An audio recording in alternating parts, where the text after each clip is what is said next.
अभय तिवारी जो marketing manager है TDPL agency का, तथा वो जेएसएससी की अन्य परीक्षाओं में जिन परीक्षाओं में उसकी संलिप्तता है उन सारी परीक्षाओं में CBI और ED जांच की जाए और फास्ट ट्रैक कोर्ट के माध्यम से 90 दिन के अंदर उन पर कार्रवाई करते हुए उन परीक्षाओं को रद्द किया जाए। जैसे PGT का हो, माध्यमिक आचार्य का हो, JSSC CGL हो या फिर FSO, जिसमें भी अभय तिवारी की संलिप्तता है उन सारी परीक्षाओं की CBI ED जांच 90 दिन के अंदर कार्रवाई। और तीसरा जो हमारा मांग है वह हमारा एक खाका है रिफॉर्म का, कि JPSC और JSSC में कंप्लीट रिफॉर्म। ये हम छात्रों का सुझाव है सरकार के लिए कि हमारी क्या सुझाव है, हम क्या सुझाव देना चाह रहे हैं सरकार को रिफॉर्म के लिए। हमारी प्रमुख मांग है वह हमारा खाका है, सुझाव है सरकार को reformation in JPSC and JSSC। JPSC और JSSC से होने वाली परीक्षाओं में पारदर्शिता के लिए हम छात्रों का जो सुझाव है वो हम सरकार को सौंपना चाहते हैं। पहला, JPSC और JSSC में टॉप टू बॉटम के सभी पदाधिकारी व कर्मचारियों को स्थानांतरित करते हुए बेदाग छवि के पदाधिकारी एवं अधिकारी को पदस्थापित किया जाए और वह व्यक्ति गैर राजनीतिक छवि का होना चाहिए। दूसरा, सभी परीक्षाओं में होने वाली अलग अलग स्टेज की परीक्षा का अलग अलग एजेंसी का चयन किया जाए और इनका चयन जेम पोर्टल के माध्यम से किया जाए। तीसरा, वैसा परीक्षा जिसमें शारीरिक दौड़ 1600 मीटर है उसकी समय सीमा पुरुष के लिए 6 मिनट से बढ़ाकर 7 मिनट की जाए। चौथा, आयोग द्वारा रद्द की गई सभी परीक्षाओं, चाहे वो सचिवालय आशु लिपिक हो या LDC हो, तथा आने वाली सभी परीक्षाएं, चाहे वो झारखंड पुलिस कांस्टेबल हो, झारखंड पुलिस SI हो, फॉरेस्ट गार्ड हो, BA हो, उन सभी का कैलेंडर जारी किया जाए और ससमय नियुक्ति की प्रक्रिया पूर्ण की जाए। कैलेंडर का अनुपालन नहीं होने पर संबंधित पदाधिकारी पर जवाबदेही तय की जाए। अगर अकाउंटेबिलिटी तय नहीं की जाएगी तो कैलेंडर पे कैलेंडर जारी होते रहेगा।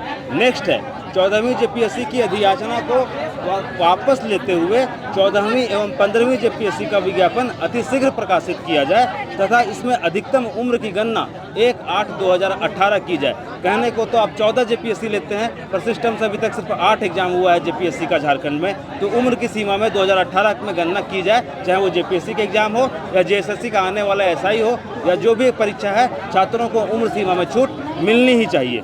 नेक्स्ट है, कोई भी अभ्यर्थी अगर OMR सीट ब्लैंक छोड़ता है तो उसके लिए ऑप्शन E इसमें सम्मिलित किया जाए, जिसे कि नॉन अटेम्प्टेड का ऑप्शन के कैटेगरी में रखा जाए और अनिवार्य किया जाए कि सारे बबल्स को भरना अनिवार्य है। अगर कोई नहीं भरता है तो वो नॉट अटेम्प्टेड वाला भरना होगा उसको। नेक्स्ट है, JPSC मेंस की जो उत्तर पुस्तिका है उसकी मैनुअली जांच की जाए और कॉपी जो जांच की गई कॉपी है उसको कैंडिडेट के OTR ID में डिजिटली 7 दिन के अंदर अपलोड किया जाए। इस संदर्भ में जो पिछला था 11 to 13 JPSC में कहा गया कि डिजिटली जांच की जाएगी कॉपी की। क्यों? क्योंकि पारदर्शिता बनी रहेगी। ऐसी पारदर्शिता है कि RTI तो छोड़िए, कोर्ट के माध्यम से भी हम अभ्यर्थियों को कॉपी नहीं देखने दिया जा रहा है, तो यह बहुत ज़रूरी है।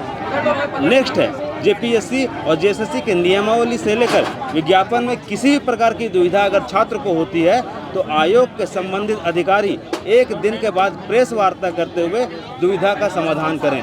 कोई अकाउंटेबिलिटी है ही नहीं, संवाद है ही नहीं किसी भी आयोग का छात्रों के साथ, यह बहुत ज़रूरी है संवाद होना।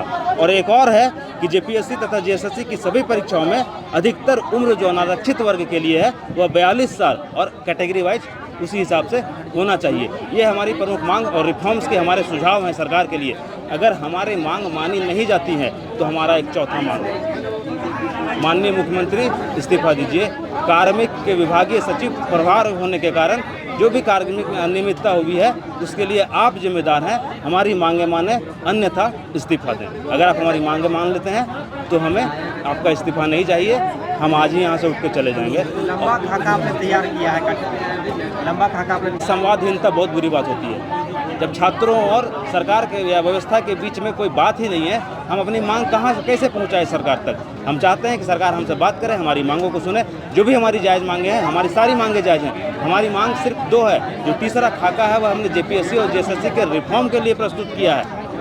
हमारी रिफॉर्म की जो मांग है, complete reform in JPSC and JSSC है, मांग वो एक ही है। उसका हमने पॉइंट वाइज बिंदुवार आपको बताया है। चौथा मांग हमारा है मुख्यमंत्री का इस्तीफा, अगर हमारी मांगें नहीं मानी जाती है तो। आंदोलन की जो आगे की रूपरेखा है, हमारी अनिश्चितकालीन आंदोलन में कल हम लोग शाम में कैंडल मार्च का आयोजन कर रहे हैं, जो कि यहाँ से जयपाल सिंह मुंडा स्टेडियम से होकर के अल्बर्ट एक्का चौक तक जाएगा। और रोज़ हम लोग रचनात्मक कार्यक्रम करेंगे, तब तक नहीं हटेंगे जब तक सरकार हमसे वार्तालाप नहीं करती और हमारी मांगें पूरी नहीं होती। यह धरना अनिश्चितकाल चलता रहेगा। जहां 27 वर्षों के सफर में 17,000 से भी अधिक छात्रों ने डॉक्टर एवं इंजीनियर बनकर भरे सफलता की ऊंची उड़ान, जहां साधारण छात्र भी झारखंड टॉपर्स बनकर बना रहे इतिहास। दूरदर्शी शिक्षाविद श्री विपिन सिंह के मार्गदर्शन में मेडिकल एवं इंजीनियरिंग के लाखों छात्रों के लिए आशा की किरण के रूप में goal nations leading institute.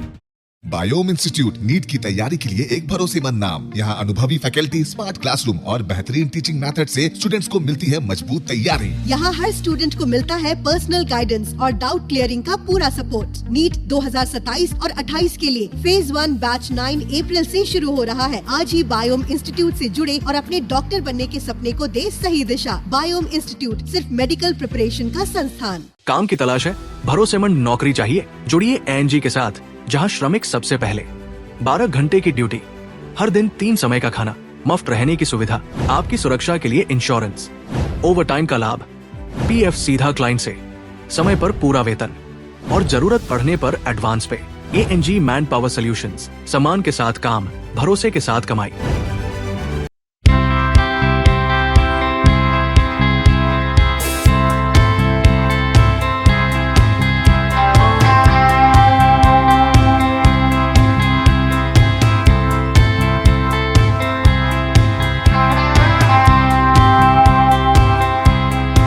thefollowup.in. Like, share, and subscribe. www.thefollowup.in